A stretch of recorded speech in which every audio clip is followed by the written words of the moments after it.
Students, welcome to my YouTube channel doctor chemistry. अगर आपने अभी तक चैनल को सब्सक्राइब नहीं किया है तो सब्सक्राइब कर लीजिए और बेल आइकन को प्रेस कर दीजिए ताकि आने वाले लेक्चर्स के नोटिफिकेशन आपको जल्दी से जल्दी मिल जाए। तो देखिए, हम यहाँ पर रेजोनेंस के एप्लीकेशन पढ़ रहे थे और नेक्स्ट जो अपना एप्लीकेशन है वो है एसिडिक स्ट्रेंथ।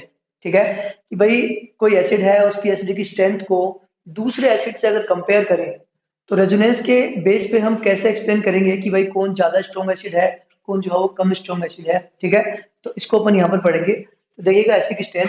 फिलहाल आपको सबसे पहले पता ही होगा कि भाई एसिड क्या होते हैं, कि एसिड की जो थ्योरी थी, एसिड बेस थ्योरी थी, पिछले लेक्चर में भी आपको बताया था मैंने कि वो थ्योरी ऐसी थी कि तीन थ्योरी थी: आर्रेनियस थ्योरी, लेविस थ्योरी और ब्रोस्टेड लोरी थ्योरी।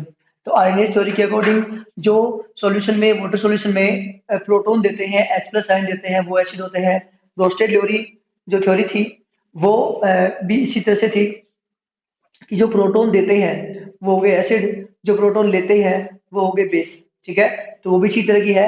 और लेविस थ्योरी में ये है कि भाई जो कोई लोन पेयर लेते हैं वो जहाँ पर एसिड होते हैं और लोन पेयर देने वाले जो है वो बेस होते हैं। ठीक है, तो ये बेसिक नॉलेज है जो आपको पहले से ही पता होगी। ठीक है, अब हम आगे चलते हैं कि भाई एसिडिक स्ट्रेंथ को अपन कैसे कंपेयर करें। ठीक है, तो हमारे पास देखिए तीन चार कॉन्सेप्ट है यहाँ पर, उनको मैं यहाँ पर बताना चाहूंगा आपको। सबसे पहले कॉन्सेप्ट नोट कर लीजिएगा। सबसे पहले मैं बता रहा हूँ पहला कॉन्सेप्ट, किसी भी एसिड की एसिडिक स्ट्रेंथ उसके कॉन्जुगेट बेस की स्टेबिलिटी पे डिपेंड करती है। अगर मान लीजिए कोई एसिड है, वो प्रोटॉन देता है और प्रोटॉन देने के बाद में वो कॉन्जुगेट बेस बनाता है, तो वो कॉन्जुगेट बेस जो है वो जितना ज्यादा स्टेबल होगा, हम कहेंगे भाई वो एसिड जो है वो उतना ही ज्यादा एसिडिक होगा। क्योंकि अगर वो ज्यादा स्टेबल है तो इसका मतलब वो ज्यादा बनेगा, और ज्यादा बनेगा मतलब एसिड जो है वो ज्यादा प्रोटॉन देगा। ठीक है, चलिए देखिए। तो पहला कॉन्सेप्ट अपना निकल के आया है कि भाई एसिडिक स्ट्रेंथ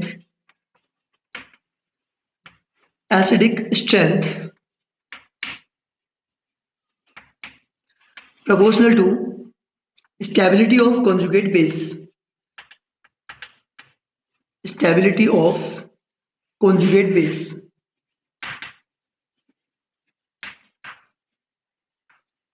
ठीक है, दूसरा जो कॉन्सेप्ट अपना वो ये है कि कॉन्जुगेट बेस की स्टेबिलिटी कैसे चेक करें। ठीक है, तो उसमें सबसे बड़ी बात ये है कि कॉन्जुगेट बेस जो है उसके ऊपर चार्ज डेंसिटी कम से कम होनी चाहिए। उसके ऊपर क्या होनी चाहिए? चार्ज डेंसिटी कम से कम होनी चाहिए। चार्ज डेंसिटी का मतलब एक ही जगह पर जो है वो चार्ज का जो डेंसिटी है वो कम होना चाहिए, ज्यादा नहीं होना चाहिए। या यूं कह दो कि अगर चार्ज अगर डिस्ट्रीब्यूट हो जाएगा जगह जगह तो वहां पर डेंसिटी कम हो जाएगी और उससे स्टेबिलिटी बढ़ जाएगी। तो यहाँ पर दूसरा कॉन्सेप्ट अपना आया कि स्टेबिलिटी, कोई भी आयन हो, कॉन्जुगेट बेस की ही क्या बात करें अपन, किसी भी आयन की बात करें, stability of an ion proportional to one upon charge density, one upon charge density. कि भाई चार्ज डेंसिटी जो है वो कम से कम होनी चाहिए तो आयन की जो स्टेबिलिटी है वो ज्यादा से ज्यादा हो जाती है। ठीक है, और चार्ज डेंसिटी भी इसके लिए भी क्या है, देखो आप जैसे मान लीजिए कि वहां पर एक जगह चार्ज ज्यादा है तो आप सभी को मालूम है कि जो पोटेंशियल एनर्जी होती है वो होती है K(Q1 Q2 अपॉन R)। ठीक है, अब आप देख रहे हैं यहाँ पर अगर मान लो चार्ज ज्यादा होगा, अगर चार्ज क्या होगा? ज्यादा। तो चार्ज ज्यादा होगा तो पोटेंशियल एनर्जी भी क्या रहेगी? ज्यादा रहेगी। और एनर्जी ज्यादा रहेगी वहां पर सिस्टम की स्टेबिलिटी क्या रहेगी? कम रहेगी। ठीक है, इसलिए चार्ज डेंसिटी जो है वो कम से कम होनी चाहिए। इसको ऐसे अपन समझ सकते हैं। ठीक है, अगला कॉन्सेप्ट अपना देखिए, तीसरा जो कॉन्सेप्ट है वो ये है कि जो नेगेटिव चार्ज है, वो पहले भी क्वेश्चन बताया था मैंने आपको, नेगेटिव चार्ज है वो मोर इलेक्ट्रोनेगेटिव एटम पर ज्यादा स्टेबल होता है और पॉजिटिव चार्ज है वो लेस इलेक्ट्रोनेगेटिव एटम पर ज्यादा स्टेबल होता है। तो ये कॉन्सेप्ट भी अपनी जगह जगह काम आएगा। ठीक है, तो ये ऐसा है कि negative charge more stable on more electronegative atom, more electronegative atom and positive charge is more stable on less electronegative atom, less electronegative atom।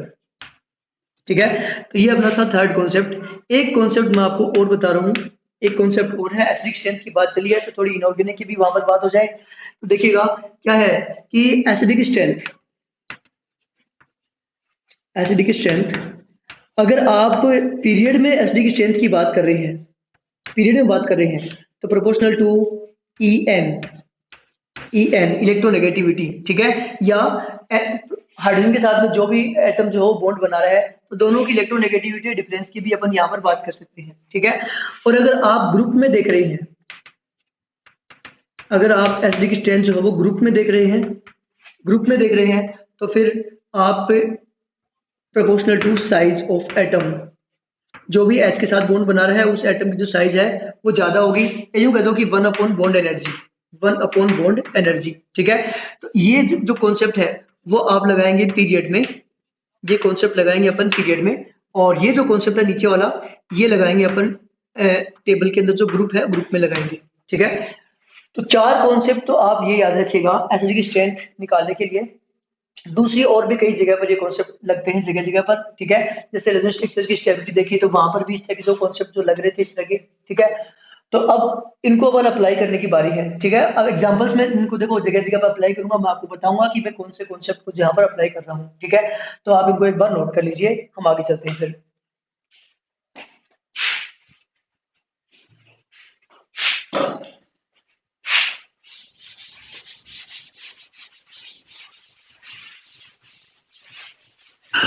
इसके बाद देखिएगा एक अपने पास एक जनरल रिमोट है जिसमें अलग अलग जो जितने भी अपने इफेक्ट पड़े हैं इलेक्ट्रॉनिक डिस्प्लेसमेंट के, जितने भी इफेक्ट पड़े हैं उन इफेक्ट को सभी को समराइज करके अपन यहाँ एसिडिक स्ट्रेंथ के लिए एक कॉन्सेप्ट यहाँ पर बना सकते हैं कि भाई एसिडिक स्ट्रेंथ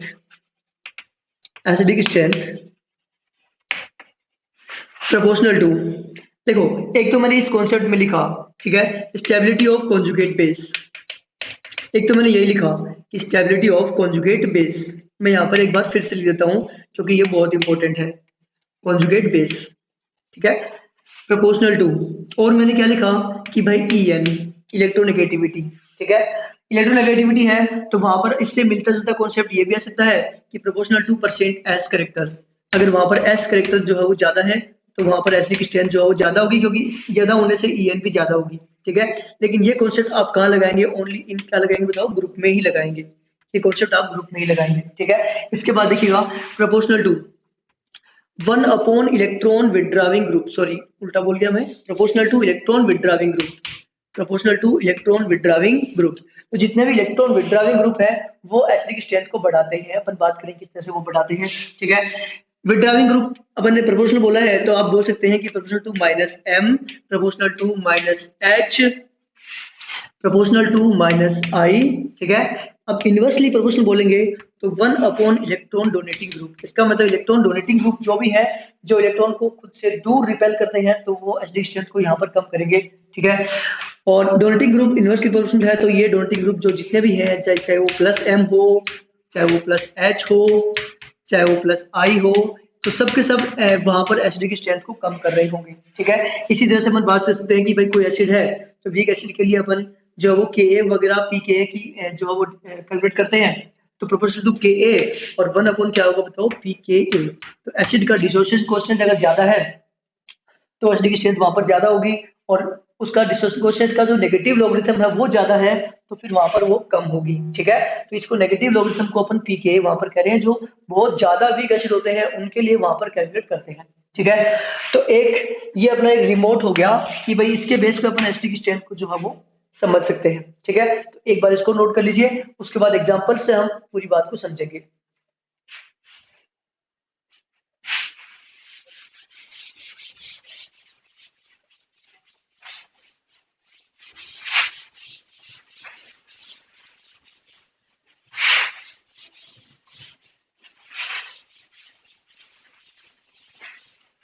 देखिएगा हम पहला एग्जाम्पल ले रहे हैं, पहला एग्जाम्पल ले रहे हैं, जैसे मैंने लिखा कि भाई एथाइन, मैंने लिखा एथीन, या फिर लिखा मैंने इथेन और अमोनिया। इनमें अगर मान लो कंपेयर करें, ठीक है, तो अभी मैंने क्या बताया कि कॉन्जुगेट बेस की स्टेबिलिटी देख लेनी है और आपको मालूम चल जाएगा कि भाई कौन ज्यादा एसिडिक है। तो आप देखिएगा इसका अगर ये प्रोटॉन रिलीज करता है तो इसका कॉन्जुगेट बेस बनने वाला है ये वाला, ठीक है, ये रिलीज करता है तो कॉन्जुगेट बेस बनने वाला है ये। इससे कॉन्जुगेट बेस जो है वो ये बनेगा और इससे कॉन्जुगेट बेस ये बनेगा। ठीक है, तो अब आप खुद ही देख लीजिए कि इसमें से कौन ज्यादा स्टेबल है। तो ये है sp हाइब्रिड कार्बन। तो sp हाइब्रिड कार्बन की जो इलेक्ट्रोनेगेटिविटी है वो होती है 3.15 के आसपास। ठीक है, sp2 हाइब्रिड कार्बन की नेगेटिविटी होती है 2.75। sp3 हाइब्रिड कार्बन है उसकी लगभग 2.5 इलेक्ट्रोनेगेटिविटी होती है और यहाँ पर नाइट्रोजन की इलेक्ट्रोनेगेटिविटी हो 3.0 होती है। ठीक है, तो जैसे मैंने क्या बताया आपको कि मोर इलेक्ट्रोनेगेटिव एटम है उसके ऊपर नेगेटिव चार्ज ज्यादा स्टेबल रहेगा। तो सबसे ज्यादा इलेक्ट्रोनेगेटिव कौन है? ये वाला। ठीक है, तो ज्यादा इलेक्ट्रोनेगेटिव है इसका मतलब इसके ऊपर ये चार्ज ज्यादा स्टेबल है, इसका मतलब ये कॉन्जुगेट बेस ज्यादा स्टेबल है सबसे। ठीक है, तो आप ये कह सकते हैं फिर कि भाई जो एथाइन है वो इनमें सबसे ज्यादा एसिडिक है। ठीक है, अगला नंबर आपको दिख रहा है किसका आएगा? अमोनिया का आएगा। ठीक है, तो उसके बाद में अगला नंबर किसका आएगा? अमोनिया का आएगा। ठीक है, यहाँ पर अपन स्ट्रेंथ को कंपेयर कर रहे हैं, ये मत सोचिएगा कि अमोनिया तो बेसिक होती है, ऑफकोर्स होती है वो। ठीक है, लेकिन अपन यहाँ पर कंपेयर कर रहे हैं कि भाई इनमें अगर कंपेयर करना पड़ जाए, ठीक है, तो वो जो हो किस तरह से होगा। ठीक है, इसको भी बेसिक बिहेव करना पड़ता है जब सॉरी एसिडिक बिहेव करना पड़ता है जब कोई स्ट्रॉन्ग बेस के साथ में ये इन्वॉल्व होती है। ठीक है, चलिए आगे। इसके बाद में कौन आएगा फिर? इथीन आ जाएगा। ठीक है, और इसके बाद में कौन आ जाएगा? इथेन आ जाएगा। ठीक है, तो ये अपना जो है वो एसिडिक स्ट्रेंथ का ऑर्डर आ जाएगा। तो ये अपन ने क्या, एक पहला एग्जांपल। अपन आगे बढ़ते हैं, दूसरा एग्जांपल करते हैं। चीजों को बहुत ही क्लियरली आप समझते हुए चलिएगा। देखिए दूसरा एग्जांपल करते हैं, दूसरा एग्जांपल करते हैं। इसको तो अपन ने कर ही लिया, मिटा देता हूं मैं। देखिए दूसरा एग्जांपल, अगर मान लो कि आपसे कंपेयर करवाए भाई मीथेन। ठीक है, और यहाँ ले लीजिए आप H2O, यहाँ ले लीजिए अमोनिया और यहाँ ले लीजिए HF। ठीक है, तो अभी देखा जाए तो ये जो हाइड्राइड है वो पीरियड के हाइड्राइड है। ठीक है, ये कार्बन का हुआ, ये ऑक्सीजन का हुआ, नाइट्रोजन का हुआ और फ्लोरीन का हुआ। तो मैंने क्या बताया आपको कि पीरियड में आपको इलेक्ट्रोनेगेटिविटी चेक करनी है।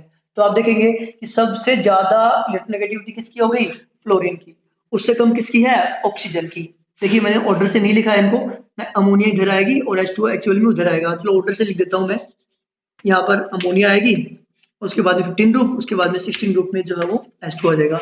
अब देखिएगा सबसे ज्यादा इलेक्ट्रोनेगेटिविटी इसकी है, उसके बाद में ऑक्सीजन की है, उससे कम जो है वो नाइट्रोजन की है और उससे कम किसकी है? कार्बन की है। तो आप खुद ही देख रहे हैं कि इलेक्ट्रोनेगेटिविटी उधर बढ़ेगी तो इसकी स्ट्रेंथ भी क्या होगी? बढ़ेगी। क्यों? क्योंकि बॉन्ड की पोलैरिटी बढ़ेगी। क्या बढ़ेगी बताओ? बॉन्ड की पोलैरिटी बढ़ेगी, क्योंकि नेगेटिविटी में डिफरेंस यहाँ ज्यादा है तो ज्यादा पोलर बॉन्ड होगा, इससे कम पोलर बॉन्ड होगा, इससे कम पोलर बॉन्ड होगा और ये सबसे कम पोलर बॉन्ड होगा। तो आप साफ साफ कह सकते हैं कि भाई एसिडिक स्ट्रेंथ का ऑर्डर जो है वो ये वाला आ जाएगा। ठीक है, अब अपन अगर मान लो यहीं पर अपन ग्रुप में चले तो HCl, HBr और HI। ठीक है, तो यहाँ पर आपको इलेक्ट्रिक नेगेटिविटी चेक नहीं करनी है, क्योंकि नेगेटिविटी से देखेंगे तो फिर से इसी को स्ट्रॉन्ग एसिड होना चाहिए, लेकिन एक्चुअल में ये स्ट्रॉन्ग एसिड है। तो यहाँ पर जो वो बॉन्ड एनर्जी का जो फैक्टर है वो ज्यादा इफेक्टिव होता है, क्योंकि बॉन्ड टूटेगा तभी वहां पर प्रोटॉन निकलेगा। ठीक है, तो सबसे ज्यादा एसिडिक हो जाता है ये। बताया मैंने आपको कि सबसे ज्यादा एटॉमिक साइज इसकी है, एटॉमिक साइज इसकी है, तो ये जो है वो ज्यादा बड़ा बॉन्ड बना रहा होगा यहाँ पर। ठीक है, इससे कम है तो ये थोड़ा सा छोटा बॉन्ड बना रहा होगा, और उसके बाद में HCl और छोटा बॉन्ड बना रहा होगा और HF और छोटा बॉन्ड बना रहा होगा। तो जो बड़ा बॉन्ड है वो जल्दी से ब्रेक वहां पर हो जाएगा। ठीक है, तो यहाँ पर साइज का इफेक्ट ज्यादा पड़ता है, तो इस तरह से जो है वो ऑर्डर अपना ये आ जाएगा कि ये बॉन्ड इजीली ब्रेक होगा, तो कह सकते हैं कि ये जो है वो ज्यादा स्ट्रॉन्ग एसिड होगा। ठीक है, चलिए अब अपन लेते हैं तीसरा एग्जाम्पल। तीसरा एग्जाम्पल लेते हैं। देखिएगा, अगर मैं एथाइन में और अल्कोहल में कंपेयर करूं कि भाई एथाइन और अल्कोहल में कौन ज्यादा एसिडिक है। ठीक है, चलो अपन कंपेयर करते हैं। ये थर्ड एग्जांपल है मेरा। एथाइन में और अल्कोहल में कंपेयर करूं तो मैं इसके कॉन्जुगेट बेस बना लूंगा, कोई प्रॉब्लम नहीं है। इधर आ जाएगा नेगेटिव और इसका कॉन्जुगेट बेस है जो है वो ये बन जाएगा O माइनस। अब आप खुद ही चेक कर लो कि ये O पे है नेगेटिव और ये है कार्बन पर नेगेटिव। ठीक है, और आपको पता है कि कार्बन की जो नेगेटिविटी है उससे कहीं ज्यादा किसकी है बताओ? ऑक्सीजन की नेगेटिविटी है। तो ऑब्वियसली ये जो है वो ज्यादा स्टेबल होगा, और ये स्टेबल ज्यादा होगा तो एसिडिक ज्यादा कौन होगा बताओ? अल्कोहल ही ज्यादा एसिडिक होगा। आप समझ गए होंगे कि अल्कोहल जो है वो इस एथाइन से ज्यादा एसिडिक है। चलो अपन नेक्स्ट एग्जांपल लेते हैं। अब मैंने एग्जांपल लिया कि भाई अल्कोहल, फोर्थ एग्जांपल लिया मैंने कि अल्कोहल ले लिया और एक मैंने वाटर ले लिया। ठीक है, तो अल्कोहल और वाटर में आप देखिएगा कि यहाँ पर इनके कॉन्जुगेट बेस बनाइए, तो RO- और ये बनेगा आपका HO-। ठीक है, तो हमको क्या देखना था, चार्ज डेंसिटी। क्या देखना अपन को, चार्ज डेंसिटी। तो आप देखिए कि चार्ज डेंसिटी जो है वो इसके ऊपर ज्यादा रहेगी। क्यों? क्योंकि अल्काइल ग्रुप का यहाँ पर प्लस आई इफेक्ट है। प्लस आई इफेक्ट के बारे में बताया होगा कि जो अल्काइल ग्रुप है वो सिग्मा बॉन्ड के इलेक्ट्रॉन को पार्शियली खुद से दूर रिपेल करते हैं अगर वो sp3 हाइब्रिड है तो। हालांकि sp2 और sp हाइब्रिड होते हैं तो वो उनका माइनस आई होता है, लेकिन ये फिलहाल अगर कुछ भी लिखा हुआ नहीं है, आर लिखा हुआ है, तो आप उसको sp3 हाइब्रिड को अल्काइल ग्रुप मानेंगे, इथाइल मिथाइल प्रोपाइल जो भी आप माने। ठीक है, तो इनका जो हो प्लस आई इफेक्ट होगा, तो प्लस आई में क्या करेगा कि इलेक्ट्रोनेगेटिविटी को यहाँ पर सॉरी इलेक्ट्रॉन डेंसिटी को यहाँ पर और बढ़ाएगा। ठीक है, और यहाँ पर जो है वो इसका कोई भी इफेक्ट नहीं है, ना प्लस आई है ना माइनस आई है, तो जितनी डेंसिटी थी उतनी ही रहेगी। तो क्योंकि यहाँ पर ये डेंसिटी को बढ़ा रहा है तो ये इसकी स्टेबिलिटी को क्या कर देगा, कम करेगा। चार्ज डेंसिटी बढ़ेगी तो स्टेबिलिटी क्या होगी, कम होगी। ठीक है, तो ये कम स्टेबल हुआ, वो क्या हुआ, ज्यादा स्टेबल। तो कह सकते हैं कि भाई वाटर जो है वही ज्यादा स्ट्रॉन्ग एसिड है किससे, अल्कोहल से। चलिए आगे बात करते हैं। अपन लेते हैं फिफ्थ एग्जाम्पल। तो देखिए अब फिफ्थ एग्जाम्पल में ले रहा हूँ कि भाई मैं कंपेयर कर रहा हूँ वाटर को, और यहाँ पर मैं कंपेयर कर लेता हूँ, चलो फिनोल को। वाटर को और फिनोल को कंपेयर कर रहे हैं। तो देखिएगा फिनोल और वाटर, वाटर से ज्यादा एसिडिक है फिनोल। मैं आपको क्या कह रहा हूँ कि फिनोल जो है वो वाटर से ज्यादा एसिडिक है। ठीक है, तो आप चेक करिएगा इसको। फिनोल अल्कोहल में वाटर में आपने देखा कि वाटर में HO- ये हमारा था कॉन्जुगेट बेस। अब अगर अपन फिनोल में देखें तो कॉन्जुगेट बेस जो है वो ये वाला है, फिनोक्साइड आयन। फिनोल में कॉन्जुगेट बेस कौन सा है, फिनोक्साइड आयन। ठीक है, अब आपको बताया कि फिनोक्साइड आयन में मतलब इसके प्रोटॉन निकलने के बाद जो बना है उसी को अपन कह रहे हैं यहाँ पर कॉन्जुगेट बेस। इसमें से प्रोटॉन निकला और ये कॉन्जुगेट बेस बना। ठीक है, चलिए आप देखिएगा फिनोक्साइड आयन ज्यादा स्टेबल है। मैं क्या कह रहा हूँ, ये ज्यादा स्टेबल है किससे बताओ, हाइड्रोक्साइड से। ठीक है, क्योंकि उसके ऊपर चार्ज डेंसिटी कम है।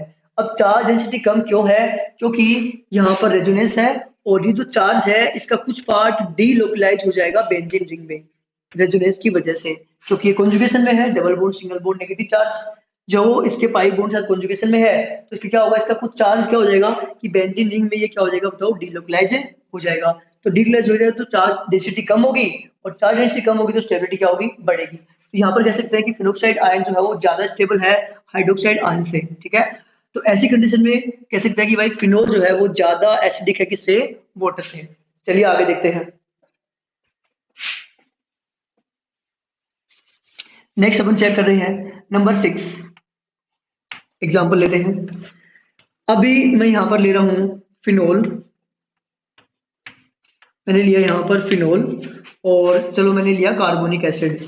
फिनोल और क्या लिया मैंने यहाँ पर, कार्बोनिक एसिड। तो ये हुआ मेरा कार्बोनिक एसिड। ठीक है, और मैंने लिया फिनोल। अब देखिए इनमें से दोनों में से ज्यादा कौन जो है वो एसिडिक है, इसकी बात करते हैं।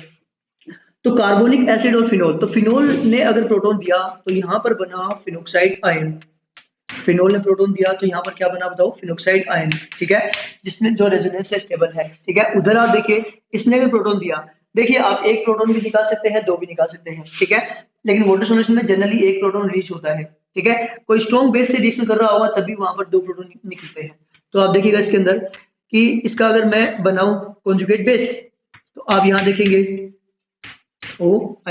ठीक है, तो यहाँ पर तो आप साफ ही देख रहे हैं कि इसके अंदर जो है वो रेजोनेंस है, double bond single bond negative. इसमें क्या होगा बताओ, रेजोनेंस। अगर दूसरा प्रोटॉन भी अपन निकाल दें यहाँ से, दूसरा भी निकाल दें, तो आप ये देख पाएंगे कि इधर नेगेटिव, इधर भी क्या है, नेगेटिव। ठीक है, तो यहाँ पर क्या होगा कि रेजोनेंस होगा, ये पाई बॉन्ड जो है वो एक बार यहाँ बनेगा, एक बार यहाँ बनेगा, एक बार यहाँ बन रहा है, तो इसकी तीन शिक्षा बना सकते हैं।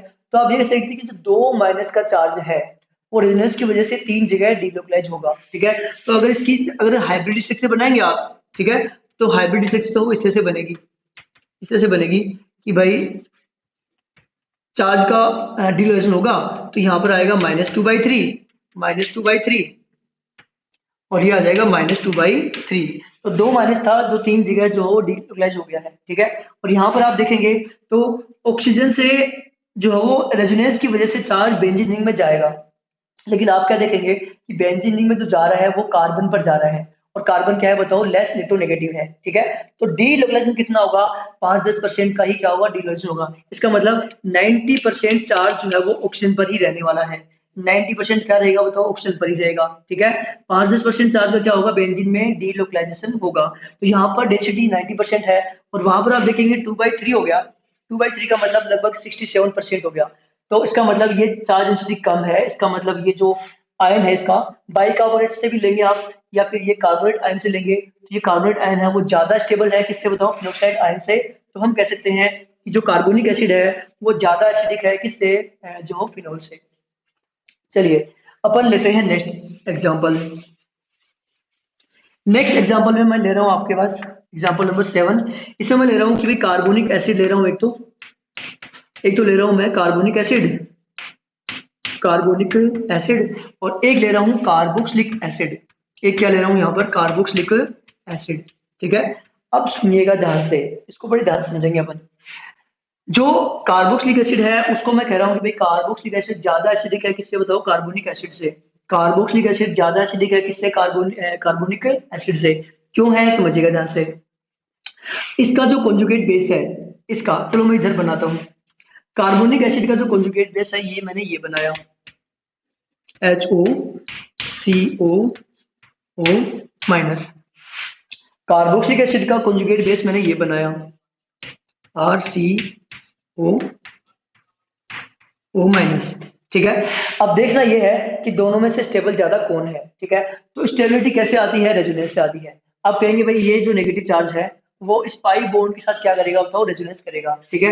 यानी कि ये यहाँ शिफ्ट होगा और ये यहाँ शिफ्ट होगा, ठीक है। लेकिन आपको एक और रेजोनेंस यहाँ पर दिख रहा होगा कि जैसे ही ये इलेक्ट्रॉन यहाँ शिफ्ट होंगे तो ऑक्सीजन के पास में क्या है बताओ, लोन पेयर है। तो लोन पेयर यहाँ शिफ्ट हो जाएंगे, ठीक है। यानी कि उस नेगेटिव चार्ज को यहाँ पर रेजोनेंस करने से रोकेंगे, ठीक है। ये इलेक्ट्रॉन वहां शिफ्ट हुए तो इसके लोन पेयर भी जो है वो रेजोनेंस में है, यहाँ पर कॉन्जुगेशन में है। इसका मतलब कि उस उधर का जो रेजोनेंस इधर होने वाला था उसमें कमी ला देंगे कौन, ऑक्सीजन के लोन पेयर। तो एक तरह से ये प्लस एम इफेक्ट दिखाएंगे, क्या दिखाएंगे बताओ, ये प्लस एम इफेक्ट दिखाएंगे। और प्लस एम इफेक्ट दिखाते हुए उसके रेजोनेंस को जो है वो कम कर देंगे, ठीक है। जबकि यहाँ पर ऐसा नहीं है, इसका ओनली प्लस आई इफेक्ट है थोड़ा सा, जो कि आपको पता है कि बहुत ही वीक इफेक्ट होता है, ठीक है। तो यहाँ पर जो है वो बहुत ही अच्छा पीरियोडिक रेजोनेंस होने वाला है। तो हम कहेंगे कि भाई कार्बोक्साइड आयन जो है वो ज्यादा स्टेबल होगा, ठीक है, इस बाइकार्बोनेट आयन के बजाय। तो यहाँ पर अपन कह सकते हैं कि कार्बोक्सिलिक एसिड ज्यादा एसिडिक होंगे किससे, कार्बोनिक एसिड से। तो ये अपन ने इनकी स्टेबिलिटी को चेक किया। चलो नेक्स्ट चेक करते हैं, चलो यहीं पर ले लेते हैं अपन। नेक्स्ट एग्जांपल लेते हैं, एग्जांपल नंबर 8, ठीक है। एग्जांपल नंबर 8 में मैं यहाँ पर ले रहा हूँ फॉर्मिक एसिड और एसिटिक एसिड के बारे में। तो देखिएगा ध्यान से, एक मेरे पास है फॉर्मिक एसिड, एक मेरे पास है यहाँ पर फॉर्मिक एसिड, और एक मेरे पास है यहाँ पर एसिटिक एसिड, ठीक है। तो दोनों में से ज्यादा एसिडिक कौन है तो चेक कर सकते हैं अपन। फॉर्मिक एसिड का क्या बनेगा बताओ, यहाँ पर फॉर्मेट आयन, ये बना इसका फॉर्मेट आयन। एसिटिक एसिड का क्या बनेगा यहाँ पर, एसीटेट आयन। ये मैंने बना लिया एसीटेट आयन, ठीक है। तो आपको पता है कि पीरियोडिक रेजोनेंस यहाँ भी है और यहाँ भी है, ठीक है। लेकिन मैं कह रहा हूँ कि ये आयन ज्यादा स्टेबल है, क्यों, क्योंकि मिथाइल ग्रुप का जो प्लस आई इफेक्ट है उसकी वजह से कुछ चार्ज वहां पर बढ़ेगा, ठीक है। उस कॉन्जुगेशन में जो जो भी यहाँ पर चल रहा है उसमें क्या होगा, चार्ज और बढ़ेगा, ठीक है। चार्ज बढ़ेगा, इसका मतलब स्टेबिलिटी क्या होगी, इसकी कम होगी, जबकि यहाँ पर ऐसा कुछ भी नहीं है। तो आप देखेंगे तो फॉर्मिक एसिड जो है वो ज्यादा एसिडिक है किससे, एसिटिक एसिड से। चलिए अपन आगे बात करते हैं। नेक्स्ट ले रहे हैं एग्जांपल 9। अब मैं कंपेयर करने वाला हूं फॉर्मिक एसिड को और बेंजोइक एसिड को, ठीक है। अच्छा एग्जांपल है, आप ध्यान रखिएगा, फॉर्मिक एसिड और बेंजोइक एसिड। अब मैं यहाँ कह रहा हूँ कि भाई फॉर्मिक एसिड जो है वो बेंजोइक एसिड से ज्यादा एसिडिक है। फॉर्मिक एसिड क्या है बताओ, ज्यादा एसिडिक है, समझते हैं। फॉर्मिक एसिड का तो अभी अभी देखा आपने कि ये बना भाई फॉर्मेट आयन। बेंजोइक एसिड का जो है वो बेंजोएट आयन बना, बेंजोइक एसिड का ये बना बेंजोएट आयन, ठीक है। अभी आपको पता है कि उधर भी रेजोनेंस हो रहा है, यहाँ भी रेजोनेंस हो रहा है, ठीक है। इस बेंजीन रिंग का प्लस एम इफेक्ट है, बेंजीन रिंग का कौन सा इफेक्ट है बताओ, प्लस एम इफेक्ट है। तो प्लस एम इफेक्ट में क्या करेगा, ये भी वहां पर कॉन्जुगेशन में अपने इलेक्ट्रॉन जो है वो कॉन्जुगेशन में देगा। ठीक है, तो प्लस एम इफेक्ट की वजह से वहां पर हालांकि इसका माइनस आई इफेक्ट भी है। इसका कौन सा इफेक्ट है बताओ? माइनस आई इफेक्ट भी है। लेकिन आप सभी को मालूम है कि माइनस आई इफेक्ट से ज्यादा इफेक्टिव कौन होता है? Plus M effect. ठीक है, तो प्लस एम इफेक्ट की वजह से क्या होगा कि वहां पर डेंसिटी को बढ़ाएगा, और डेंसिटी को बढ़ाएगा तो इसका मतलब इसमें तो कोई बढ़ा ही नहीं रहा है। ठीक है, तो इसका मतलब ये जो है वो ज्यादा स्टेबल हुआ बेंजोइक आयन से। तो कहेंगे कि भाई फॉर्मिक एसिड ज्यादा एसिडिक है किससे? बेंजोइक एसिड से। चलिए आगे बात करते हैं। अब अपन आगे ले रहे हैं कि भाई यहाँ पर अगर बेंजोइक एसिड और एसिटिक एसिड की कंपैरिजन करें अपन, यहाँ पर मैं लिख नहीं रहा, तो यहाँ पर जो है वो बेंजोइक एसिड ज्यादा एसिडिक है किससे? बताओ? एसिडिक एसिड से। तो एसिडिक एसिड में फिर से वही कि मिथाइल ग्रुप का क्या आ जाएगा बताओ? वहां पर प्लस आई इफेक्ट, जो इन दोनों के जो माइनस आई और प्लस एम थे उन दोनों को ओवरकम कर जाएगा कौन? Plus I effect. तो प्रैक्टिकली देखा गया कि बेंजोइक एसिड जो एसिडिक एसिड से क्या है बताओ? ज्यादा एसिडिक है। ठीक है, चलिए अपन नेक्स्ट एग्जाम्पल ले रहे हैं एसिडिक स्ट्रेंथ के बारे में। ठीक है, नेक्स्ट एग्जांपल लेते हैं। तो यहाँ पर मैंने लिया, कोई भी एग्जांपल लेते हैं, चलो सल्फोनिक एसिड को और ले लेते हैं अपन। यहाँ पर मैंने लिया बेंजोइक एसिड, ये मैंने लिया यहाँ पर बेंजोइक एसिड। ठीक है, और ये मैंने लिया सल्फोनिक एसिड। सल्फोनिक एसिड, तो यहाँ पर आप देखिएगा सल्फोनिक एसिड के लिए मैं कह रहा हूँ कि वो ज्यादा एसिडिक है। तो खुद ही देख लीजिएगा आप, यहाँ पर जो प्रोटॉन निकलेगा तो यहाँ पर नेगेटिव चार्ज आएगा, तो यहाँ पर दो ऑक्सीजन एटम जुड़े हुए हैं। ठीक है, तो सीधी सी बात है यहाँ पर इनके इलेक्ट्रॉन विड्रॉविंग इफेक्ट भी ज्यादा रहे होंगे ऑक्सीजन के, दोनों के इलेक्ट्रॉन विड्रॉविंग इफेक्ट ज्यादा रहेंगे। इसका मतलब ये बॉन्ड की पोलैरिटी ज्यादा रहेगी और ये इजिली यहाँ से ब्रेक होगा इसके इसके रेस्पेक्ट में। तो सल्फोनिक एसिड देखा जाए तो कहीं ज्यादा एसिडिक है, किससे बताओ? बेंजोइक एसिड से। तो ये हमने बहुत सारे एसिड्स की एसिडिक स्ट्रेंथ को एक बार अपन ने कंपेयर किया। अगर हम इन सभी का एक बार समराइज करके एक ऑर्डर लिख लें तो जो ऑर्डर देखो किस तरह से आ जाता है। ठीक है, देखिएगा इन सभी को जो समराइज करके मैं यहाँ पर ऑर्डर लिख रहा हूँ। तो इनमें आपने देखा कि सबसे ज्यादा जो एसिडिक है वो कौन निकला है? सबसे ज्यादा एसिडिक निकला है यहाँ पर सल्फोनिक एसिड। ज्यादा एसिडिक कौन निकला है बताओ? Sulphonic acid. यहाँ पर मैं कह दूंगा कि भाई सल्फोनिक एसिड जो है वो सबसे ज्यादा एसिडिक है। ठीक है, सल्फोनिक एसिड के बाद में अगला नंबर किसका आता है? तो देखिएगा अपन ने फॉर्मिक भी देखा, बेंजोइक भी देखा, सारे देखे। तो फॉर्मिक जो है वो ज्यादा एसिडिक है। फॉर्मिक क्या है बताओ? ज्यादा एसिडिक है। फॉर्मिक एसिड ज्यादा एसिडिक है। ठीक है, उसके बाद में अपना जो वो नंबर आ गया कार्बोनिक एसिड का। आपको पता है कि कार्बोनिक एसिड जो है वो फिनोल से ज्यादा एसिडिक था। कार्बोनिक एसिड क्या था बताओ? फिनोल से ज्यादा एसिडिक था। तो फिनोल तो बाद में आएगा। ठीक है, तो पहले क्या आ जाएगा बताओ? यहाँ पर कार्बोनिक एसिड। तो यहाँ पर आ गया मेरा कार्बोनिक एसिड, H2CO3 लिख देता हूँ चलो मैं। ठीक है, इसके बाद में क्या आ जाएगा मेरा? फिनोल। इसके बाद में क्या आ जाएगा? फिनोल। फिनोल ज्यादा एसिडिक है इसके बाद। ठीक है, फिनोल के बाद में आ जाएगा जो है वो वाटर। फिनोल के बाद में क्या आ जाएगा? वाटर। वाटर के बाद में क्या आ जाएगा? अल्कोहल। ठीक है, अल्कोहल के बाद में क्या आ जाएगा यहाँ पर? अमोनिया। और उसमें देखा था अपन तो एथाइन ही ज्यादा एसिडिक थी। ठीक है, उसके बाद में आगे देखें तो ये आ जाएगा अमोनिया। ठीक है, उसके बाद में आगे देखें तो ये आ जाएगा अपना एथीन, और यहाँ पर आ जाएगा इथेन। ठीक है, तो ये एक जनरल ऑर्डर आप याद कर सकते हैं। सभी जो वो ऑर्गेनिक कंपाउंड्स में जितने जो भी एसिडिक स्ट्रेंथ का ऑर्डर होता है उसको आप इस तरह से याद कर सकते हैं कि सल्फोनिक एसिड सबसे स्ट्रॉन्ग एसिड यहाँ पर आएगा। ठीक है, उसके बाद में ये बेंजोइक एसिड आ जाएगा, ये कार्बोनिक एसिड आ जाएगा, फिनोल आ जाएगा। ठीक है, उसके बाद में फॉर्मिक, कार्बोनिक, फिनोल, और ये जो है वो ऑर्डर आप इस तरह से याद कर सकते हैं। ठीक है, बाकी बाकियों का कंपैरिजन मैंने आपको बता ही दिया। चलिए अपन आगे चलते हैं।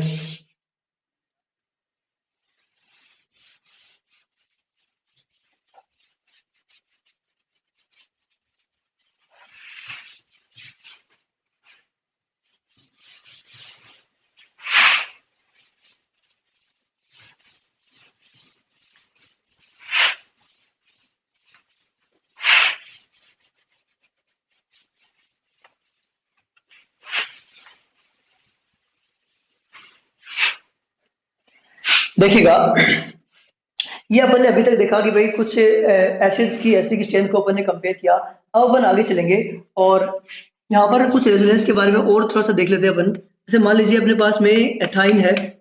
ठीक है, और आपको कंपेयर करना पड़ जाए कि भाई अगर प्रोटीन है, जैसे इस तरह के क्वेश्चन भी आ सकते हैं वहां पर आपके पास यहाँ पर एक एच को दिखाया मैंने अलग, एक यहाँ पर एच को, इसको मैंने एच ए नाम दे दिया और इसको एच बी नाम दे दिया। ठीक है, तो आपसे पूछेंगे कि भाई कौन ज्यादा एसिडिक है, ये हाइड्रोजन ज्यादा एसिडिक है कि वो ज्यादा एसिडिक है। तो आप देखेंगे तो इनके आप बनाएंगे कॉन्जुगेट बेस। क्या बनाएंगे इनके? Conjugate base. तो ये कॉन्जुगेट बेस बनाया आपने, कॉन्जुगेट बेस बनाया जो है वो ये बन गया। इसका कॉन्जुगेट बेस बनाएंगे तो वो जो कॉन्जुगेट बेस जो है वो ये बन जाएगा। ठीक है, अब इसमें आप कंपेयर कीजिए, देखा जाए तो इसमें रेजोनेंस है, इसमें रेजोनेंस नहीं है।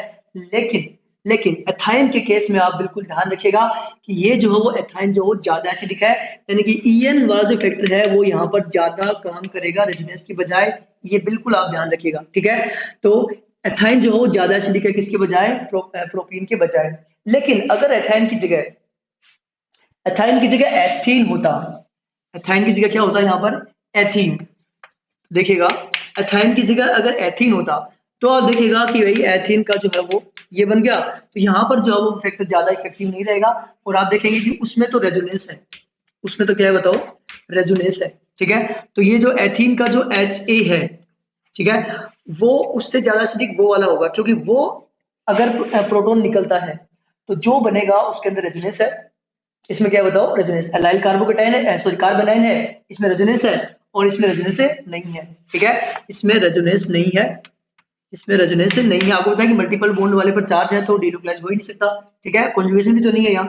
ठीक है, तो ये ज्यादा स्टेबल हुआ, इसका मतलब ये क्या हुआ बताओ? ज्यादा एसिडिक। तो आप कह सकते हैं कि एच ए के बजाय जो है वो एच बी जो है वो ज्यादा एसिडिक है। चलो अपन प्रोटॉन कौन कौन से एसिडिक है इसके लिए एक ही एग्जाम्पल कर लेते हैं, उससे बहुत सारी चीजें क्लियर हो जाएंगी। तो देखिएगा,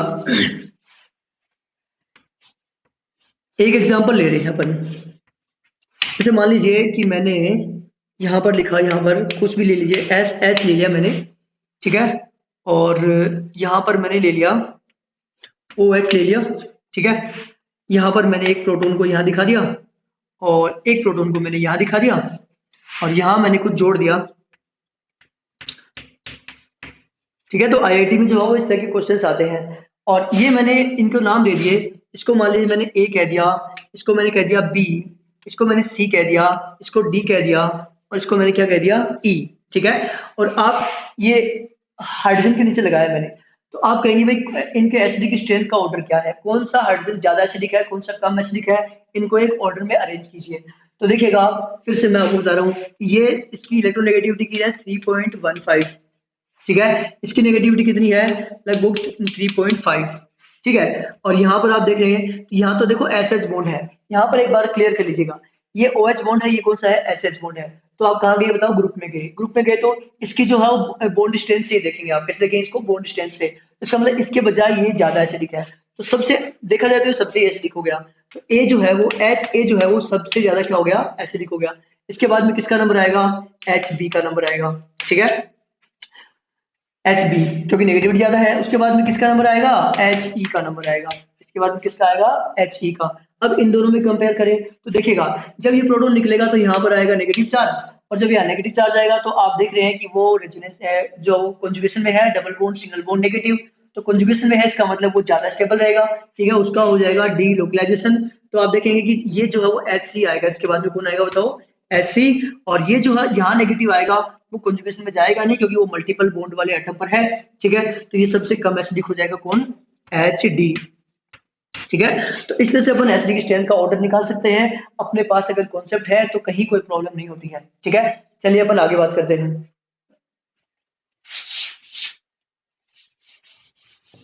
अब देखिएगा, मैं कुछ एग्जांपल्स और आपको बता देता हूं। जैसे कि मैंने लिया ये एग्जांपल, जैसे मान लीजिए मेरे पास है फ्लोरोफोम, मेरे पास है क्लोरोफोम, मेरे पास है ब्रोमोफोर्म और मेरे पास है आयोडोफोम। ठीक है, तो अब मैंने आपसे पूछा कि भाई इसमें से सब के अंदर आपको बताया कि एक एक हाइड्रोजन है और बहुत ज्यादा इलेक्ट्रोनेगेटिव जुड़े हुए हैं एटम। तो मैं इनको अगर ऐसे लिखूं तो फ्लोरोफोम को मैं लिखूंगा इस तरह से, मैं लिखूंगा क्लोरोफोम को इस तरह से, ये आ गई क्लोरोफोम। ठीक है, और ये आ गई जो वो ब्रोमोफोम यार इस तरह से, और ये हो गई अपनी आयोडोफोम, ये हो गई आयोडोफोम। ठीक है, चलिए अब आप इसमें चेक कीजिए, देखा जाए इलेक्ट्रोनेगेटिविटी से देखें, मतलब माइनस आई इफेक्ट से अपन देखें तो देखेंगे कि आप सबसे ज्यादा माइनस आई इफेक्ट इसमें है, ठीक है। और सबके अंदर देखो माइनस आई इफेक्ट है। और माइनस आई इफेक्ट का अगर ऑर्डर देखें तो आपको मालूम है कि F C L B R I, ये ऑर्डर आप सभी जानते ही होंगे, मैं मिटाता हूँ उसको, ठीक है। तो माइनस आई इफेक्ट देखें तो सबसे ज्यादा एसिडिक ये वाला प्रोटॉन होना चाहिए। मैं इसको ए दे देता हूँ, इसको मैं बी दे देता हूँ, इसको सी और इसको डी। तो अपन चेक करें कि भाई कौन सबसे ज्यादा एसिडिक है।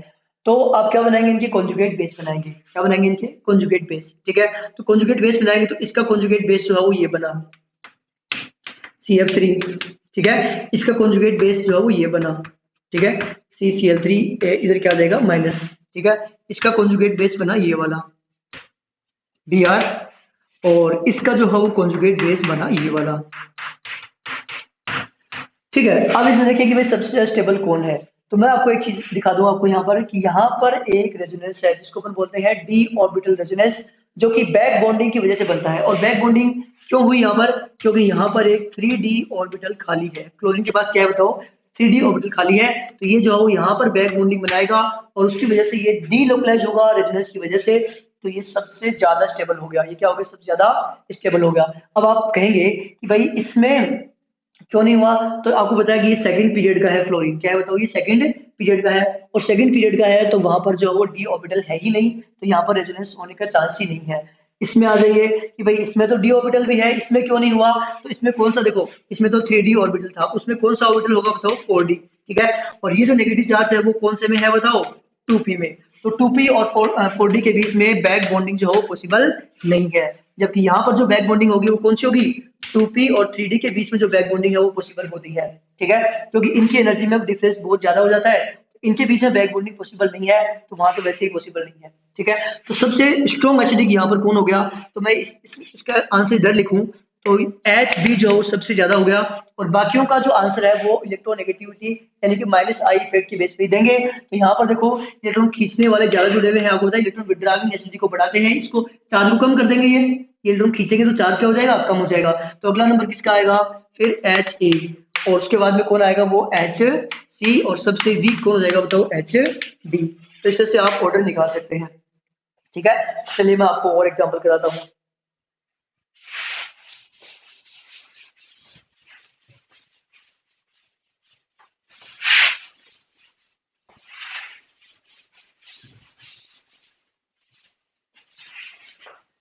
देखिएगा, अब हम देखते हैं कि भाई फिनोल है, फिनोल और फिनोल के डेरिवेटिव है, उनकी एसिडिक स्ट्रेंथ को कैसे चेक करें उनके बारे में सीखते हैं, ठीक है। तो नया हेडिंग है acidic strength of phenol and it's derivatives. Acidic strength of phenol and substituents, phenol के जो भी सब्स्टिट्यूएंट्स है उनकी अपन बात करेंगे यहाँ पर, ठीक है। चलिए देखिएगा, यहाँ पर चलो एक चीज और ध्यान आ रही है कि फिनोल और एसिडिक एसिड की एसिडिक स्ट्रेंथ में थोड़ा सा कंपैरिजन। फिनोल और एसिडिक एसिड की एसिडिक स्ट्रेंथ में कंपैरिजन। देखो ये फिनोल हुआ, ठीक है। और ये फिनोल जो प्रोटॉन देगा तो उसके बाद में क्या बनेगा, ये फिनोक्साइड आयन बनेगा। एसिडिक एसिड ये हुआ, एसिडिक एसिड अगर प्रोटॉन देगा तो वहां पर बनेगा एसीटेट आयन, ठीक है। तो मैं ये कह रहा हूँ कि एसिडिक एसिड ज्यादा एसिडिक है, क्यों है समझ लीजिएगा। एसिडेट आयन में कौन सा रेजोनेंस है बताओ, पीरियोडिक रेजोनेंस। इसमें कौन सा है बताओ, पीरियोडिक रेजोनेंस। इसको आप देख सकते हैं कि भाई ये वाला यहाँ आएगा, ये वाला यहाँ आएगा, और बिल्कुल इक्वल स्ट्रक्चर यहाँ पर बनेगी, और बहुत ही इफेक्टिवली चार्ज का होगा डी लोकलाइजेशन, ठीक है। तो आप कह सकते हैं कि भाई एसिटेट आयन जो है वो ज्यादा स्टेबल है, क्योंकि इसमें कौन सा रेजोनेंस है बताओ, पीरियोडिक रेजोनेंस है, ठीक है। जबकि इसका रेजोनेंस क्या होगा बताओ, नॉन पीरियोडिक। आप जानते ही हैं ऑर्थो पर, फिर पैरा पर, फिर ऑर्थो पर। तो ये नॉन पीरियडिक है, इसका इसका क्या है, पीरियडिक। और पीरियडिक क्या है बताओ, ज्यादा इंपॉर्टेंट है, उसमें चार्ज का इफेक्टिवली डी लोकलाइजेशन होता है, तो ये ज्यादा स्टेबल हुआ। और दूसरा अपन और देख सकते हैं कि इसकी स्ट्रक्चर्स में, इसकी रेजोनेंस स्ट्रक्चर्स में जो चार्ज आएगा नेगेटिव चार्ज, वो आएगा कार्बन पर। वो कहाँ आएगा बताओ, कार्बन पर, ठीक है। तो कार्बन लेस इलेक्ट्रोनेगेटिविटी है तो उसके ऊपर नेगेटिव चार्ज कम स्टेबल रहेगा, तो यूं कह दो कि चार्ज बहुत ही कम आएगा, यानी कि चार्ज ज्यादातर यही रहेगा। तो ये कम स्टेबल हुआ और ये क्या हुआ, ज्यादा स्टेबल। इसलिए एसिडिक एसिड जो है फिनोल से ज्यादा एसिडिक है। चलो अब अपन फिनोल की ही बात कर लेते हैं आगे, सभी फिनोल की एग्जांपल आगे ले लेते हैं। तो देखिएगा, यहां पर मैं ले रहा हूं फिनोल, ये लिया मैंने फिनोल, और यहाँ पर फिनोल के साथ में कुछ और एग्जाम्पल मैं ले रहा हूँ। ये मैंने लिया, ये पैराक्रिसोल बोलते हैं इसको, पैराक्रिसोल, पैरा पे मिथाइल जुड़ा हुआ है। अच्छा, दूसरे आइसोटोप भी जोड़े हो सकते हैं हाइड्रोजन के, ठीक है, चलो उन्हीं को पहले लेते हैं अपन। जैसे मैं इसकी जगह जोड़ दिया CD3, प्रोटियम की जगह ड्यूटेरियम जोड़ दिया, और अगले वाले में मैं ट्राइटियम जोड़ देता हूँ, अगले वाले में मैं जोड़ देता हूँ ट्राइटियम, CP3। तो अब आप क्या देखेंगे कि भाई कौन ज्यादा एसिडिक है, आपसे पूछ लिया, तो इनके बताओ कौन से इफेक्ट है, इनके प्लस एच इफेक्ट है, इनके कौन से हैं प्लस एच, प्लस आई भी है, इनके कौन से है प्लस आई भी है, तो प्लस आई इफेक्ट भी है और प्लस एच इफेक्ट भी है। और आपको मालूम है कि प्लस आई प्लस एच प्लस एम ये तो क्या करते हैं बताओ, इलेक्ट्रोनेगेटिविटी को, सॉरी ये क्या करते हैं, एसिडिक स्ट्रेंथ को क्या करते हैं, कम करते हैं, ठीक है। तो ये सब के सब एसिडिक स्ट्रेंथ को कम कर रहे हैं। अब आपको देखना कि मेन इफेक्ट कौन सा है, प्लस एच। अब प्लस एच ज्यादा किसका है, CH3 का, CD3 का या CP3 का। तो आप देखेंगे, पहले बता चुका हूं मैं कि प्लस एच इफेक्ट में बॉन्ड टूटता है और बॉन्ड एनर्जी पे डिपेंड करता है। तो CH की बॉन्ड एनर्जी यहाँ पर कम है, तो सबसे अच्छा प्लस एच इसी के अंदर है, ठीक है। तो अच्छा प्लस एच है तो ये क्या करेगा कि वहां पर ज्यादा इलेक्ट्रॉन डोनेट करेगा, ज्यादा डोनेट करेगा, तो सीधी सी बात है कि वहां पर ये अनस्टेबल बनाएगा, इसको क्या बनाएगा, इसको फिनोक्साइड क्या बनाएगा, इसको अनस्टेबल बनाएगा, ठीक है। तो यहाँ पर इनको मैं A B C और D नाम दे दूं, तो सबसे वीक एसिड यही हो जाएगा, सबसे वीक एसिड ये हो जाएगा, क्योंकि इसका प्लस एच इफेक्ट सबसे ज्यादा है जो एसिडिक स्ट्रेंथ को कम करता है, ठीक है। तो सबसे कम कौन हो गया, बी वाला, ठीक है। उसके बाद में कौन सा आ जाएगा, उसके बाद में इसका नंबर आएगा सी, उसके बाद में उसका प्लस एच और भी कम है तो स्ट्रेंथ को ज्यादा कम नहीं कर पाएगा, डी, और सबसे स्ट्रॉन्ग एसिड कौन हो गया बताओ, ए। तो इससे अपन ऑर्डर निकाल सकते हैं। चलो और बात करते हैं, देखिएगा नेक्स्ट, नेक्स्ट अपन ले रहे हैं फिनोल, अगला एग्जांपल ले रहे हैं। ये मैंने लिया फिनोल, और यहाँ पर मैं कुछ जोड़ रहा हूँ, नाइट्रो ग्रुप जोड़ रहा हूँ, ऑर्थो नाइट्रोफिनोल। ये मैंने ले लिया, मान लीजिए कि भाई पैरा नाइट्रोफिनोल, पैरा नाइट्रोफिनोल, ये मैंने ले लिया मेटा नाइट्रोफिनोल, मेटा नाइट्रोफिनोल, और ये मैंने ले लिया यहाँ पर जो है वो फिनोल, ठीक है। चलो और ले लेते हैं अपन इसके अंदर, ये मैंने ले लिया डाई नाइट्रोफिनोल, इसमें और तो और पैरा पे दोनों पे ही मैंने ऑनर को जोड़ दिया है, ठीक है। और इसके बाद मैंने ले लिया यहाँ पर, मैंने तीनों पोजीशन पे जोड़ दिए हैं, ठीक है। और A B C D E F मैंने इनको नाम दे दिया है, ठीक है। अब सभी को मालूम है कि इलेक्ट्रॉन विड्रॉविंग ग्रुप जुड़ा हुआ है, क्या जुड़ा हुआ था, इलेक्ट्रॉन विड्रॉविंग, इलेक्ट्रॉन खींचता है। अब आपको ये पता ही होगा कि मेसोमेरिक इफेक्ट हो, हाइपर कंजुगेशन हो, ये सिर्फ ऑर्थो और पैरा पोजीशन से काम करते हैं, मेटा से काम नहीं करते हैं। तो मैं पूछूं आपसे इफेक्ट कौन कौन से हैं, ठीक है। तो हम सिर्फ जो मेन इफेक्ट है वही यहाँ पर लिखते हैं। इसमें कौन सा इफेक्ट आ रहा है बताओ, -M, कौन सा आ रहा है इसमें, -M, और साथ में कौन आ रहा है बताओ, -I। देखो पैरा से है इसलिए -M आ गया, ठीक है, और -I तो है ही इसका, ठीक है। यहाँ पर ओनली क्या आएगा बताओ, -I, क्यों, क्योंकि मेटा से मेसोमेरिक इफेक्ट नहीं लगता है, ठीक है। चलिए यहाँ पर कुछ है ही नहीं, ठीक है। ऑर्थो वाले पर क्या आ रहा है बताओ, -M भी आ रहा है, और क्या आ रहा है, -I आ रहा है, ठीक है। यहाँ पर आप देखेंगे तो ये दो ग्रुप है, और यहाँ पर कितने हैं बताओ, 3 ग्रुप है, ठीक है, जहाँ पर -M और -I दोनों इफेक्ट मौजूद है, ठीक है।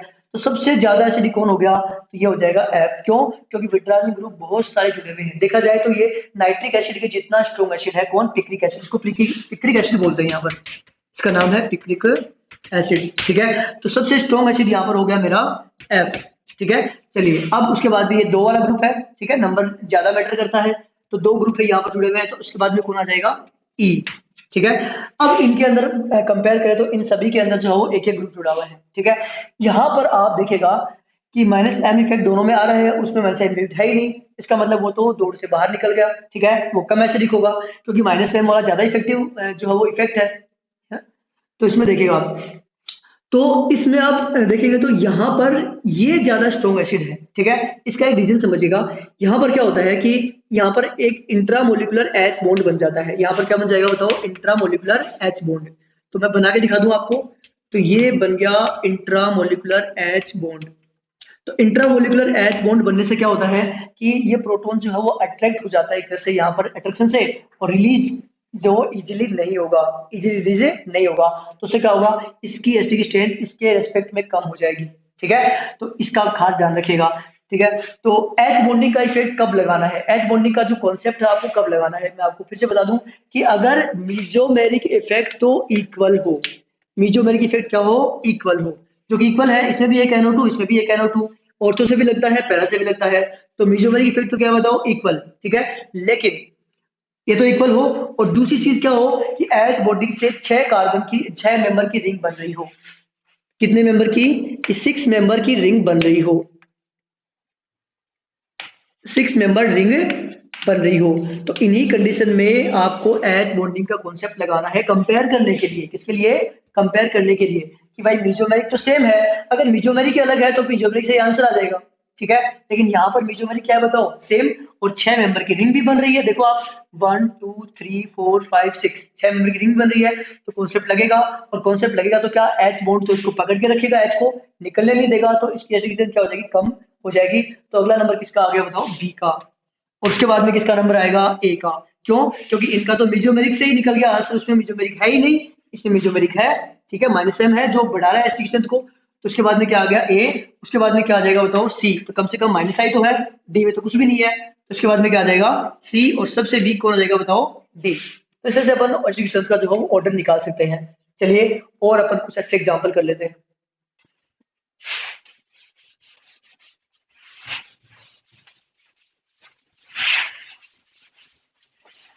जैसे मैंने आपसे पूछा कि भाई इसमें जो हम ऑर्डर क्या होगा।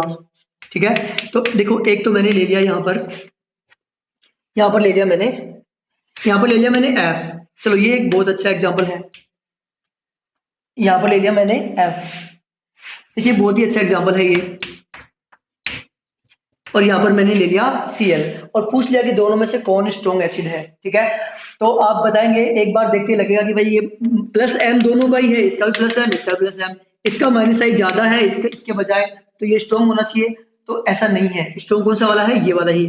ठीक है, ये स्ट्रॉन्ग ज्यादा एसिड है, क्यों, क्योंकि जब जब फिनोक्साइड आयन की आप बनाएंगे रेजोनेंस स्ट्रक्चर्स, और तब पैरा पर जो नेगेटिव चार्ज आएगा, तो जब यहाँ पर नेगेटिव चार्ज आएगा तो यहाँ पर क्या हो जाएगा बताओ, डी ऑर्बिटल रेजोनेंस, यहाँ पर क्या हो जाएगा बताओ, डी ऑर्बिटल रेजोनेंस हो जाएगा, और डी ऑर्बिटल रेजोनेंस की वजह से ये जो पेरोक्साइड आयन का जो कॉन्जुगेट बेस है जो भी है, तो ये क्या होगा, ज्यादा स्टेबल यहाँ से हो जाएगा, तो ये स्टेबिलिटी ज्यादा है, तो रेजोनेंस को आपको देखना ही होता है। ठीक है, तो ये स्टेबल ज्यादा है। अच्छा, स्टेबिलिटी की भी अब जब चेक करते हैं ना कंपैरिजन में, अगर किसी में एरोमेटिक कैरेक्टर आते हैं तो वो सबसे ज्यादा, उसके बाद में अगर कहीं पर बैक बॉन्डिंग बन रही है तो वो भी स्टेबल रहता है। ठीक है, उसके बाद में आपको देखना होता है मेसोमेरिक इफेक्ट। ठीक है, उसके बाद देखना होता है आपको हाइपर कॉन्जुगेशन, उसके बाद में देखना होता है आपको आई इफेक्ट। ठीक है, ये बैक बॉन्डिंग है, तो इसका इस ऑर्डर का भी ध्यान रखिए आप, अगर कहीं पर एरोमेटिक कैरेक्टर आ रही है, मतलब नेगेटिव चार्ज आने से एरोमेटिक कैरेक्टर आ गई। ठीक है, इसका एक एग्जांपल करके दिखाता हूँ आपको। जैसे मान लीजिए कि ये साइक्लोपेंटाडाइईन है, यहाँ पर एक मैंने प्रोटॉन दे दिया। ठीक है, और एक मैंने मान लीजिए कि कुछ भी मान लो, यहाँ पर आप ये मान लो साइक्लोप्रोपीन में आपको मैंने दे दिया। ठीक है, इसको मैंने बी लिख दिया। अब मैंने आपसे पूछ लिया कि भाई इन दोनों में से ज्यादा एच ए और एच बी में से कौन ज्यादा एसिडिक है, तो आप देखिएगा इसके अंदर अगर प्रोटॉन को निकाल देते हैं, तो इसमें प्रोटॉन निकालने के बाद जो अपना कॉन्जुगेट बेस बनेगा, तो उसमें एरोमेटिक कैरेक्टर आ जाएंगे, क्योंकि देखो आप 2 और 2 4 और 2 6, क्योंकि ये भी कॉन्जुगेशन में है, तो इसमें हो गए आप कितने बताओ, 6 पाई इलेक्ट्रॉन, तो 6 पाई इलेक्ट्रॉन हो गए, तो इसमें कौन से कैरेक्टर आ गए, एरोमेटिक कैरेक्टर, और एरोमेटिक कैरेक्टर आ गए, इसका मतलब ये बहुत ज्यादा स्टेबल हो गया। तो मैं साफ कह सकता हूँ कि भाई एच ए की जो एसिडिटी ज्यादा है, किससे बताओ, एच बी से, जबकि वो प्रोटॉन देता है तो उसमें ऐसे कोई भी कैरेक्टर नहीं आते हैं। ठीक है, तो इसके प्रोटॉन देने के बाद तो ये वाला बनेगा, जिसमें आपको देखेंगे कि 4 पाई इलेक्ट्रॉन है, और 4 पाई इलेक्ट्रॉन कभी भी एरोमेटिक नहीं हो सकता है। हालांकि अगर वो निकलता हाइड्राइड आयन के फॉर्म में, किसकी फॉर्म में बताओ, हाइड्राइड आयन की फॉर्म में, ऐसे निकलता, तो लेकिन वो एसिड नहीं होता फिर वो। ठीक है, तो यहाँ पर क्या आता बताओ, प्लस, और तब इसमें एरोमेटिक कैरेक्टर आते हैं। मेरी बात समझ गया आप? तो अगर H माइनस निकलेगा तो कैरेक्टर आएंगे, तो H माइनस निकलने की पॉसिबिलिटी ज्यादा है, H प्लस की नहीं है। ठीक है, तो ये भी आप ध्यान रखिएगा। तो अगर कहीं पर एरोमेटिक कैरेक्टर आ रहे हैं प्रोटॉन निकलने से, तो वो बात बहुत ज्यादा इंपॉर्टेंट है, प्रोटॉन निकलने से कहीं पर बैक बॉन्डिंग बन रही है तो उसके बाद में अगली इंपॉर्टेंस इसकी रहेगी। अगर वहां पर मेसोमेरिक इफेक्ट से स्टेबिलिटी मिल रही है तो अगली इंपॉर्टेंस इसकी रहेगी, अगली फिर हाइपर कॉन्जुगेशन की और उसके बाद में इंडक्टिव इफेक्ट की। तो ये बहुत ही इंपॉर्टेंट है और इसको आप बिल्कुल याद रख लीजिए और इन कॉन्सेप्ट से जो कई आंसर्स निकलेंगे आपके। चलिए आगे मिटाता हूँ उसको मैं। चलिए अब देखिए यहाँ पर थोड़ा सा आउट चले गए, इसमें आप देख लिया कि इसमें डी ऑर्बिटल रेजोनेंस है तो ये ज्यादा एसिडिक हो गया इसके बजाय। चलिए और मैं एग्जांपल लिखता हूँ आपके सामने। अगर मान लीजिए आपको ये दिया हुआ है कि भाई ये जो है वो फिनोल है, यहाँ पर मैंने जोड़ दिया कोई भी ग्रुप, जैसे मान लीजिए कि मैंने जोड़ दिया CH3 और यहाँ पर ही मैंने जोड़ दिया जो है वो OCH3 इथोक्सी जोड़ दिया मैंने, और यहाँ पर जोड़ दिया मैंने नाइट्रो जोड़ दिया NO2 मैंने जोड़ दिया यहाँ पर NO2, ठीक है। और एक और कोई आप और कोई ले लीजिए, जैसे मैंने इसको ऐसे ही छोड़ दिया, ठीक है। तो ये ले लिया मैंने A B C और D। तो इसमें आप चेक करो कि भाई कौन ज्यादा एसिडिक है। तो आपको मालूम है कि यहाँ पर तो +M है, यहाँ पर तो क्या बताओ +M, यहाँ पर कौन सा है बताओ -M, यहाँ पर कुछ भी नहीं है, और यहाँ पर कौन सा है बताओ +H, यहाँ पर कौन सा है +H। अब आपको ये मालूम ही होगा कि मेसोमेरिक ज्यादा इंपॉर्टेंट है, तो -M वाला क्या कर रहा है स्ट्रेंथ को बढ़ा रहा है। तो सबसे स्ट्रेंथ कौन हो गया बताओ C। उसके बाद में सबसे वीक कौन हो जाएगा ये, क्योंकि जो +M है वो कम कर रहा है तो मेसोमेरिक की सबसे पहले चलेगी, ठीक है। तो सबसे पहले सबसे वीक कौन आ गया बताओ B।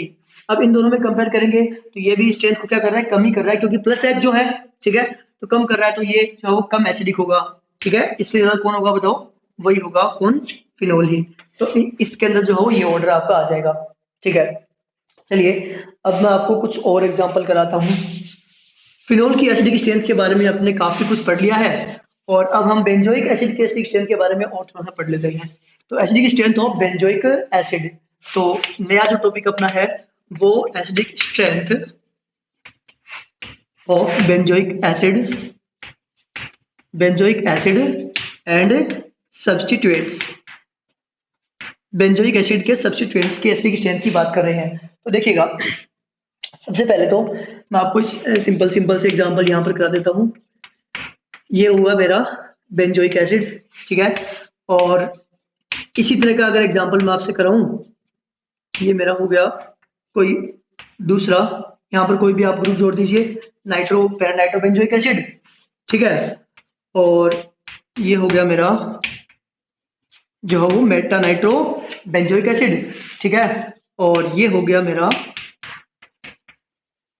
पैरामेथोक्सी बेंजोइक एसिड, ठीक है। तो ये आप बिल्कुल सिंपल से क्वेश्चन होते हैं, ठीक है। इसमें -M इफेक्ट आ रहा है, इसमें जो -I इफेक्ट आ रहा है, -M नहीं है वहां पर, यहाँ पर कौन सा इफेक्ट आ रहा है बताओ +M, और यहाँ कोई इफेक्ट आ ही नहीं रहा, ठीक है।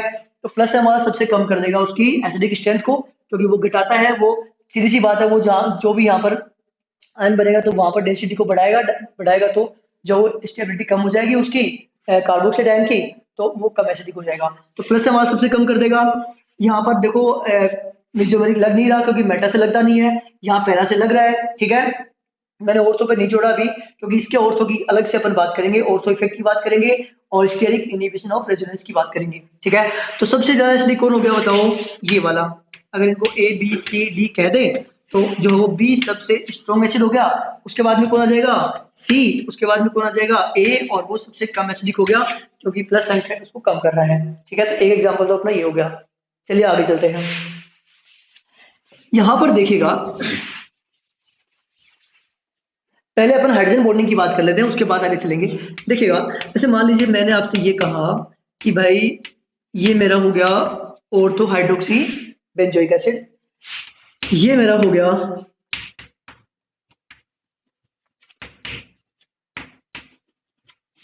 ये 2,5 डाई हाइड्रोक्सी बेंजोइक एसिड, ठीक है, और ये मेरा हो गया पैरा हाइड्रोक्सी बेंजोइक एसिड, ठीक है, और एक ले लीजिए आप बेंजोइक एसिड, एक ले लीजिए आप बेंजोइक एसिड, ठीक है, A B C और D। अब देखिए क्या ऑर्डर होता है इसके अंदर, ठीक है। तो अच्छा सा इसमें कॉन्सेप्ट है। एक तो ये यहाँ पर +M इफेक्ट है, तो +M वाला क्या करेगा बताओ, कम करेगा। आपको मालूम है +M वाला क्या करेगा, कम करेगा, ठीक है। यहाँ पर देखो यहाँ पर भी +M है, यहाँ पर भी +M है, और यहाँ पर कोई इफेक्ट नहीं है। तो इनके अंदर देखिएगा आप, इसमें जो प्रोटॉन देता है अगर यहाँ से प्रोटॉन निकलता है तो प्रोटॉन निकलने के बाद कॉन्जुगेट बेस क्या बनाएगा बताओ, हाइड्रोजन बॉन्ड बनाएगा।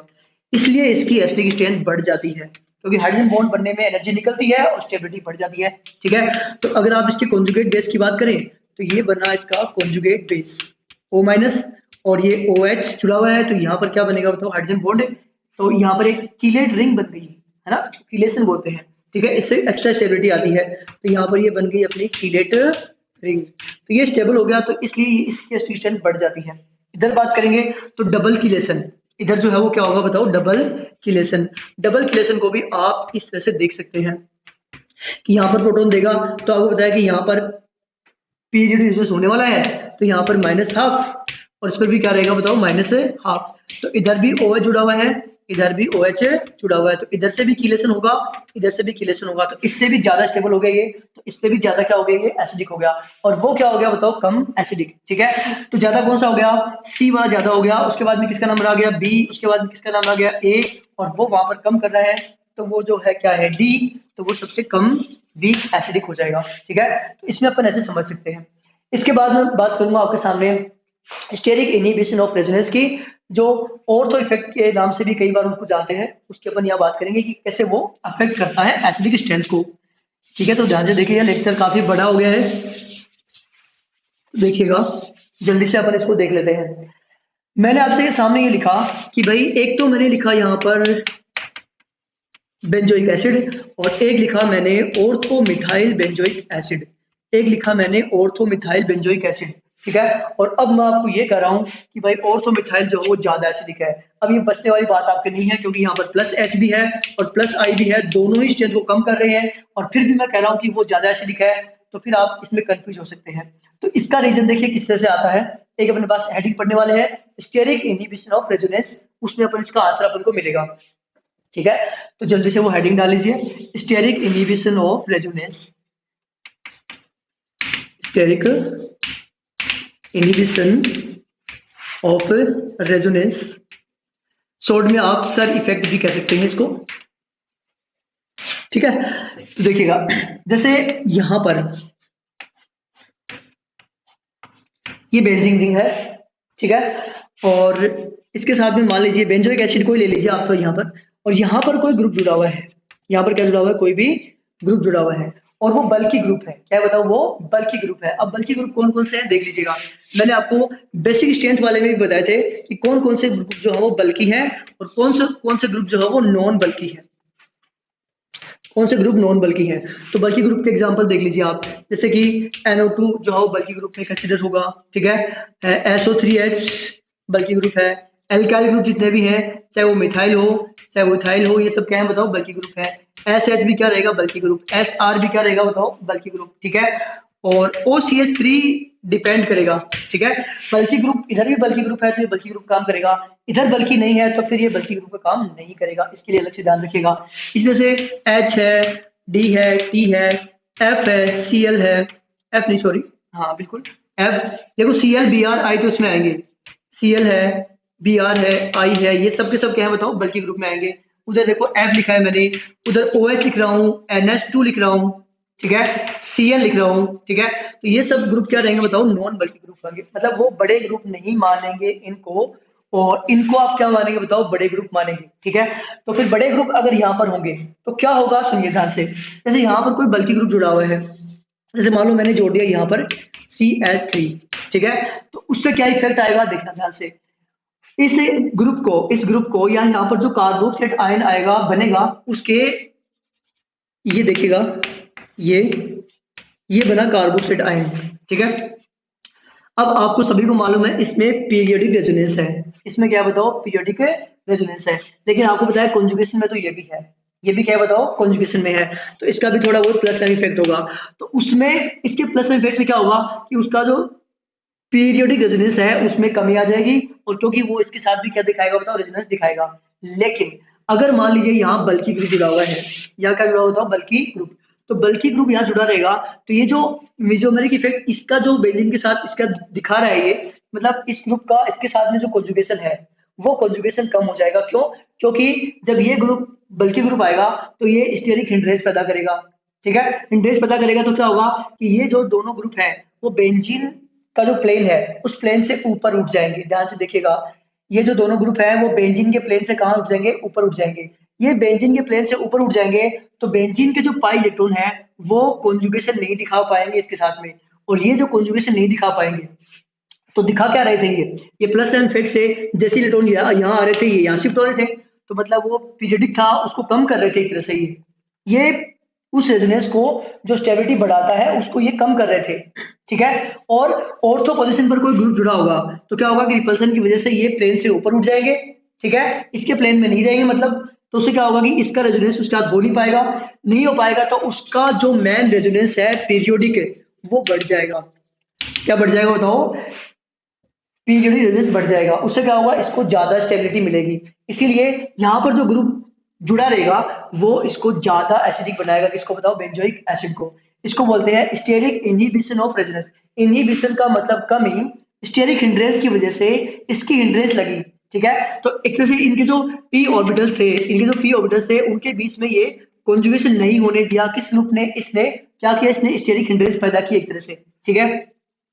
तो स्टेरिक इनहिबिशन ऑफ रेजोनेंस मतलब इसका रेजोनेंस उससे नहीं होने दिया तो उसका पीरियोडिक बढ़ गया, और पीरियोडिक बढ़ गया तो स्टेबिलिटी बढ़ गई, स्टेबिलिटी बढ़ गई तो एसिडिक स्ट्रेंथ बढ़ गई, ठीक है। इसको कई बार ऑर्थो इफेक्ट के नाम से भी जानते हैं, ठीक है। तो इसीलिए जो वो ऑर्थो मिथाइल बेंजोइक एसिड है वो बेंजोइक एसिड से क्या होगा, ज्यादा एसिडिक होगा, ठीक है।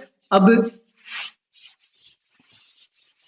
देखिएगा सर इफेक्ट जो है वो मेजोमेरिक इफेक्ट से भी ज्यादा इफेक्टिव हो जाता है। सर इफेक्ट मेजोमेरिक से भी क्या होता है, ज्यादा इफेक्टिव हो जाता है। कुछ एग्जांपल से अपन यहाँ देखिएगा ध्यान से। जैसे मान लीजिए मैंने ये लिखा बेंजोइक, यहाँ लिखा मैंने क्या बताओ NO2, ठीक है। और यहाँ लिखा मैंने क्या, जैसे कि यहाँ लिख दिया मैंने NO2 और यहाँ लिख दिया मैंने NO2, पहला पर लिख दिया मैंने NO2, ठीक है। तो आपको साफ ही दिख रहा होगा कि यहाँ पर कौन सा इफेक्ट आ गया बताओ, यहाँ पर सर इफेक्ट आ गया, ठीक है। यहाँ पर कौन सा है, ओनली माइनस आई, यहाँ पर कौन सा है माइनस एम और माइनस आई, ठीक है।